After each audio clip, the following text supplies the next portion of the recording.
Bienvenue dans cette vidéo sur la location meublée non professionnelle. Aujourd'hui, nous allons vous expliquer tout ce qu'il faut savoir pour mieux comprendre ce régime fiscal et comparer les régimes d'imposition. Comme les autres revenus, les revenus locatifs doivent être déclarés aux impôts. Ils seront alors soumis à l'impôt sur le revenu au barème progressif. Les revenus des loueurs en meublé relèvent de la catégorie fiscale des bénéfices industriels et commerciaux et non de celle des revenus fonciers qui seraient quant à elles moins favorables. Ainsi, en tant que loueur meublé non professionnel, vous avez le choix entre deux régimes d'imposition. Soit le régime micro-BIC, soit le régime réel simplifié. À quelles conditions un LMNP peut-il relever du régime micro ? Pour relever du régime micro, les recettes annuelles des loueurs en meublé non professionnels doivent être inférieures à 72 500 € ou à 176 200 € pour les meublés de tourisme classés. Le régime micro est-il favorable ? Dans le régime micro, les charges se calculent de manière forfaitaire. L'abattement est de 50% s'il s'agit d'un meublé classique ou 71% pour un meublé de tourisme classé. Vous êtes ensuite imposé sur le bénéfice. Ce régime présente l'avantage de la simplicité des démarches, mais il conduit systématiquement à constater un revenu locatif imposable qui est soumis à la CSG au taux de 17,2%.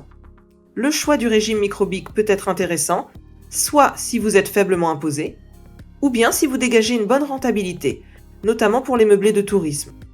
En effet, dans certains cas, l'abattement forfaitaire de 71% est plus avantageux que la déduction des charges réelles. Pourquoi le régime réel est-il souvent plus intéressant ? Le régime réel permet, comme son nom l'indique, de tenir compte des charges réelles. Ces charges comprennent notamment les intérêts des emprunts, qui financent les logements loués, ou encore l'amortissement des logements loués.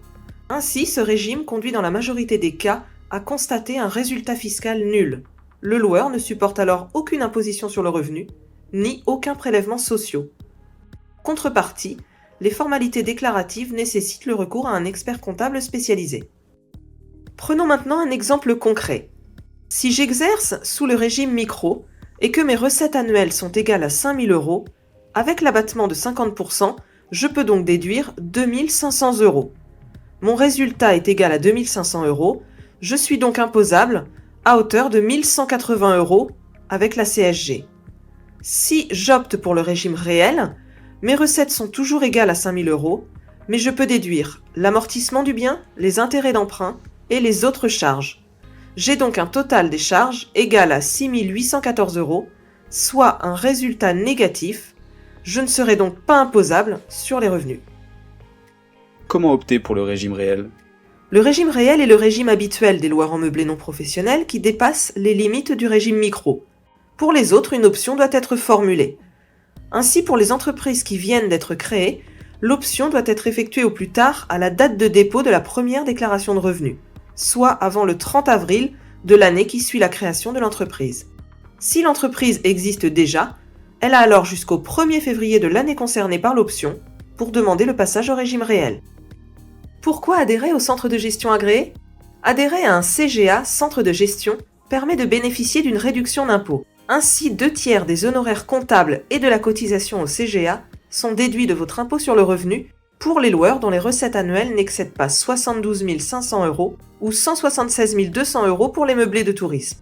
Cette réduction est déduite de votre impôt sur le revenu et elle est plafonnée à 915 € par an. Pour adhérer, il faut faire la demande dans les 5 mois qui suivent le début de l'activité. Si l'on est déjà en activité, la demande doit être faite dans les 5 premiers mois de l'exercice concerné, sans quoi il faudra attendre l'année suivante. Lors de la vente du bien, que se passe-t-il ? Les conséquences sont identiques dans les deux régimes. En effet, la plus-value des loueurs en meublé non professionnels relève de la plus-value des particuliers. Elle est donc imposée comme pour un bien nu ou une résidence secondaire. Voici ce que vous devez retenir de cette première vidéo. Tout d'abord, opter pour le régime réel est bien souvent plus avantageux. Faire appel à un cabinet comptable spécialisé en location meublée est indispensable pour bénéficier de conseils et d'assistance dans vos déclarations. Un outil de simulation est à votre disposition sur notre site afin de déterminer le régime le plus avantageux pour vous. Comptacom saura vous accompagner dans le choix du statut le plus adapté à votre profil. Comptacom réalisera vos déclarations fiscales au mieux de vos intérêts et de votre sécurité. Alors n'hésitez pas, contactez-nous.